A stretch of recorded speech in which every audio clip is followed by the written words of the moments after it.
नमस्कार सभी को चैनल पर एक बार फिर से सभी का बहुत बहुत स्वागत है। अगर आप पहली बार चैनल विजिट कर रहे हैं तो मेक श्योर चैनल को सब्सक्राइब कर लें, क्योंकि आपके सिलेबस से रिलेटेड इन्फॉर्मेटिव वीडियोस आपको इस चैनल पर प्रोवाइड किए जाते रहते हैं।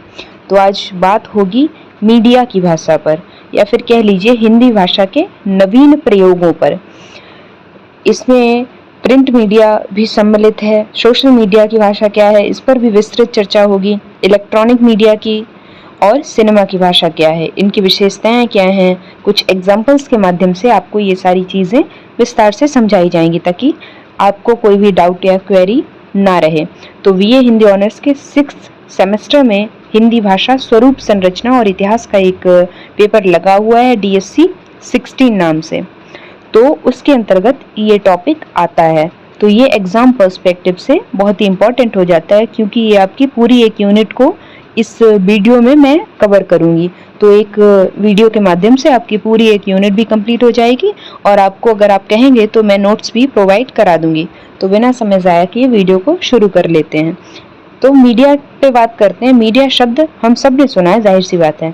मीडिया हमारे जीवन को, भावों को, विचारों को, रहन सहन को, जीवन शैली को परिवर्तित करने का कार्य करता है। समाज में किसी भी वस्तु, व्यक्ति, विचार, संगठन, मान्यताओं के प्रति सकारात्मक या नकारात्मक छवियों के निर्माण में मीडिया की महत्वपूर्ण भूमिका है। जाहिर सी बात है, जब आप सोशल मीडिया पे सभी हैं आज के समय में, तो आप फॉर एग्जांपल आपने अपने मोबाइल फ़ोन में फेसबुक खोला या व्हाट्सएप खोला या इंस्टाग्राम खोला या यूट्यूब खोला, तो आपने किसी भी मतलब व्यक्ति के प्रति या फिर व्यक्ति के संबंधित कोई वीडियो देखा, उसने अगर कोई ऐसा अपराध या जुर्म आदि किया है, तो जाहिर सी बात है वो उसकी छवि को प्रभावित करता है, क्योंकि हमारे मतलब हाथ में ही बैठे बैठे हम अपने फ़ोन को हाथ में लिए कितनी ही इंफॉर्मेशन जुटा पाते हैं। तो ये जो है एक मीडिया का महत्व इस दृष्टि से देख सकते हैं आप। तो प्रिंट मीडिया मतलब जो मीडिया की भाषा है, या फिर कह लीजिए जो हिंदी भाषा के नवीन प्रयोग हैं, इसको 4 तरीकों से वर्गीकृत किया जा सकता है, जो कि यहाँ पर मैंने एक चार्ट के माध्यम से किया है, तो आप इसको नोट कर लीजिएगा। अब एक एक करके, यानी पहले प्रिंट मीडिया पर बात होगी, फिर इलेक्ट्रॉनिक मीडिया पर, फिर सोशल मीडिया पर, और फिर सिनेमा की भाषा पर। तो चलिए आगे बढ़ते हैं। प्रिंट मीडिया की भाषा पर बात करें, यानी जहाँ लिखित में बात हो रही है, इसके अंतर्गत मूल रूप से अखबार आएंगे, पत्र पत्रिकाएं आएंगे, क्योंकि इन्हीं में जो है लिखित मीडिया का कार्य यही मतलब पत्र पत्रिकाओं और अखबारों के माध्यम से ही हो रहा है आज के समय में। तो इसका उद्देश्य पाठकों को जानकारी देना है, सूचना प्रदान करना है। इसके अंतर्गत समाचार रिपोर्ट की भाषा तटस्थ और तथ्यों पर आधारित होती है। ये जो है भाषाईगत विशेषताएं हैं जो कि आपको याद होनी चाहिए कि भाषा में तटस्थता है और तथ्यों पर आधारित है। कोई कहानी नहीं है फालतू की, और ना ही कोई काल्पनिकता है। फैक्ट्स बात की जाएगी, यानी क्या हुआ, कहाँ हुआ, कैसे हुआ, कब हुआ, कौन कौन उसमें इन्वॉल्व था। तो घटनाक्रम जो है इसका एक रहता है, जो कि खैर इस उल्टा पिरामिड शैली में समाचार बात करता है किसी भी घटना को लेकर, जो कि शायद आपको पता होगा कि सबसे पहले बात होगी कि क्या हुआ, कब हुआ, कहाँ हुआ, फिर उस पर कैसे हुआ, इस पर चर्चा बाद में होती है। तो ये उल्टा पिरामिड शैली इसको कहा जाता है, जो कि समाचार की भाषा अपनाती है।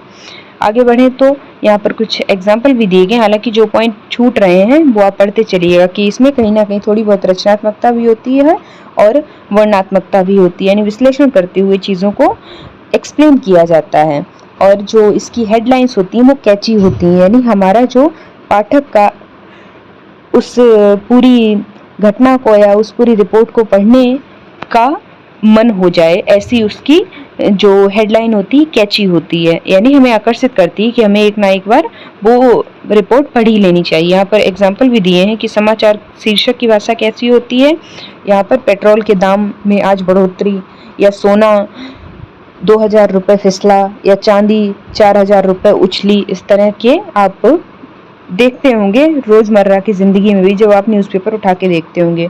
तो विज्ञापन की भाषा में कुछ इस तरह से लोगों को आकर्षित किया जाता है कि ब्रांडेड कपड़े और डेली नीड की आइटम्स पर 70% की छूट, इस तरह से। और सामाजिक संदेश की भाषा जो कि आजकल ट्रकों पर, दीवारों पर लिखी होती है, बेटी बचाओ बेटी पढ़ाओ, और जल है तो कल है, इस तरह की भाषा का प्रयोग किया जाता है। संपादकीय लेख की भाषा कुछ इस तरह की होती है और वहीं आधिकारिक बयान की भाषा कुछ इस तरह की होती है जो आप देख पा रहे होंगे। आगे बढ़ते हैं, इलेक्ट्रॉनिक मीडिया की भाषा पर बात करते हैं। इलेक्ट्रॉनिक मीडिया की भाषा पर बात करें तो ये प्रभावी होती है और संप्रेषणीय होती है, श्रोताओं और दर्शकों के साथ तत्काल जोड़ने में सक्षम होती है। ये इसकी विशेषता है। इलेक्ट्रॉनिक मीडिया में रेडियो शामिल है, टीवी शामिल है, या फिर हमारा जो टीवी है इस पर तो हमने बात कर ही ली है, या फिर सेटअप बॉक्स है, ये सारे जो डिजिटल चैनल इसी के माध्यम से हम देख पाते हैं। तो इलेक्ट्रॉनिक मीडिया के अंतर्गत ये 3-4 जो अप्लायंसेज हैं वो शामिल हैं। इनकी भाषा श्रोताओं और दर्शकों के अनुसार बदलती रहती है, यानी जिस क्षेत्र के लोग जिस तरह की भाषा से कनेक्ट कर पाते हैं उसी तरह की भाषा का प्रयोग उनके लिए किया जाता है। इस भाषा में संवाद संक्षिप्त होते हैं, होने भी चाहिए, नहीं तो पाठक जो है बोर हो जाएगा। फॉर एग्जाम्पल आप रेडियो सुन रहे हैं, रेडियो में आपको कुछ दिखाई तो देता नहीं है, तो आप जब कोई पूरी एक कहानी ही बता के रख देगा, यानी संक्षिप्त नहीं उसके संवाद होंगे, तो वो थोड़ा इंटरेक्टिव नहीं होती हैं चीज़ें, तो पाठक चैनल बदल देता है। तो ये इस दृष्टि से महत्वपूर्ण हो जाता है कि संवाद संक्षिप्त होने चाहिए, प्रभावशीलता होनी चाहिए, जीवंतता होनी चाहिए, चित्रात्मकता होनी चाहिए। इस तरह की जो इसकी विशेषताएं बन जाती हैं, जो कि मैंने यहाँ पर अंडरलाइन कर दी हैं।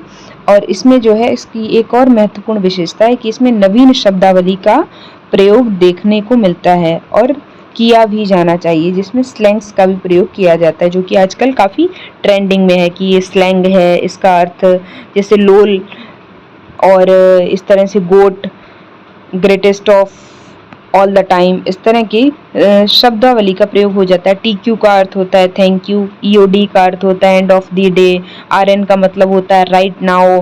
इस तरह के कई जो स्लैंग्स हैं या फिर मतलब शब्दों को काफ़ी छोटा कर दिया जाता है संक्षेप में, इस तरह से सोशल मीडिया पर प्रयोग देखने को मिलता है। हालांकि इसको जब हम सोशल मीडिया की भाषा पर बात करेंगे तो उसके अंतर्गत ये वाला पोर्शन जाएगा, लेकिन यहाँ पर भी इलेक्ट्रॉनिक मीडिया पर बात हुई है तो उसके अंतर्गत भी थोड़ी बहुत बात इस बारे में हो सकती है।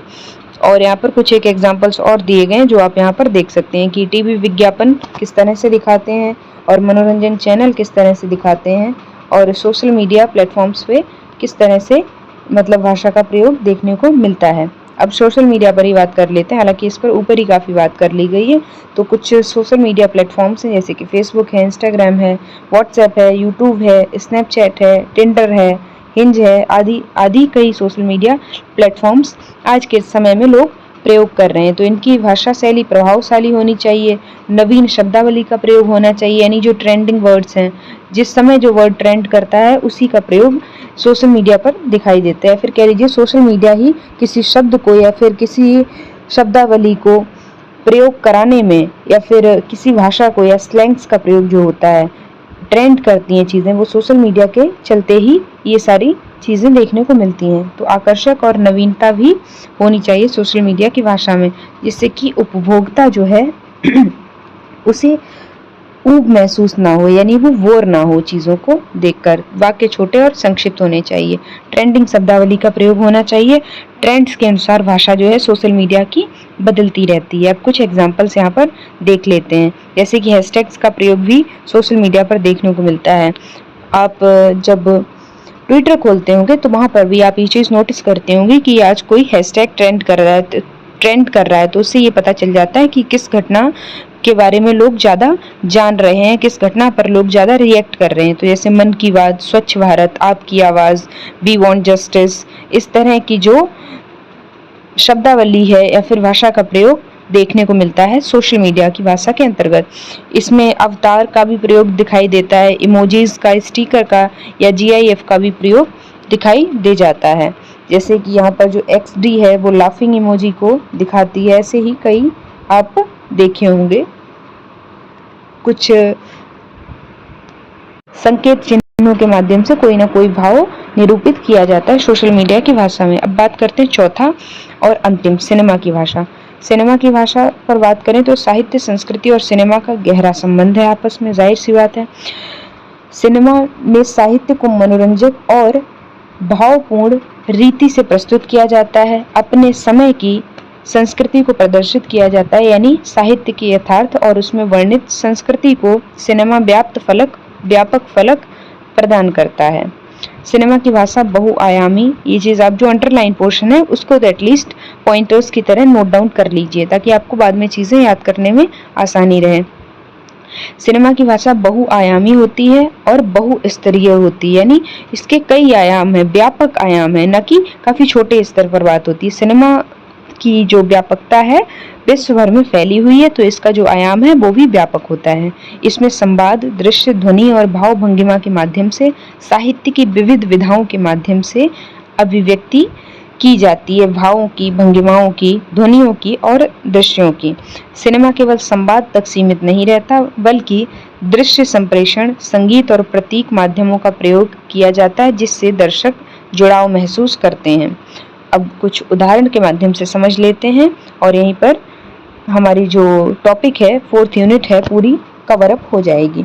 कुछ संवाद यहाँ पर मैंने उदाहरण के तौर पर लिख दिए, जैसे तुम पढ़ाई कब शुरू करोगी, या फिर ड्रामा और भावुकता, तुम्हारे बिना मैं कुछ भी नहीं हूँ। आप मूवीज में देखते होंगे तो आप ज़्यादा रिलेट कर पाएंगे चीज़ों को, वहीं से उठाकर आप एज इट इज़ एग्जाम्पल भी लिख सकते हैं, जैसे मुन्ना भाई MBBS का कोई भी एग्जाम्पल है, या फिर किसी भी फेमस मूवी का कोई भी फेमस डायलॉग आप यहाँ पर प्रयोग कर सकते हैं। रोमांटिक भाषा, एक्शन फिल्मों की भाषा और धार्मिक, पौराणिक, कलयुग की, इस तरह की भाषा का भी प्रयोग देखने को मिल जाता है। निष्कर्ष तौर पर बात करें तो यह मीडिया आधुनिक युग का चौथा स्तंभ माना जाता है। यह समाज में सूचना, संवाद और जनमत निर्माण का महत्वपूर्ण साधन है।